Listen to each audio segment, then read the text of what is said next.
یہ दीन इस्लाम वो नबी अलैहिस्सलाम की जिंदगी में मुकम्मल हो चुका है। तो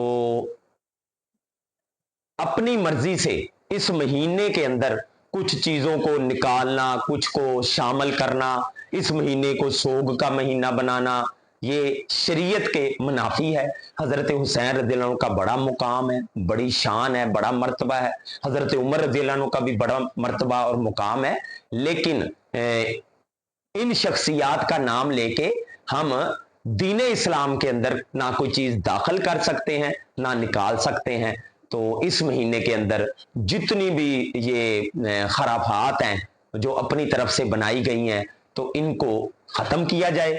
और कत्लो क़िताल, लड़ाई झगड़े, रास्ते बंद और ये बड़ा अजीब सा जो समा पैदा होता है, ये बिल्कुल शरीयत के मुनाफी है। तो हमें जो है वो इन चीज़ों से जो है वो किनारा कशी करनी चाहिए। हाँ, शोहदा की याद में मुहर्रम के हवाले से जो शोहदा हैं उनका तज़किरा किया जाए, तज़किरा खैर किया जाए।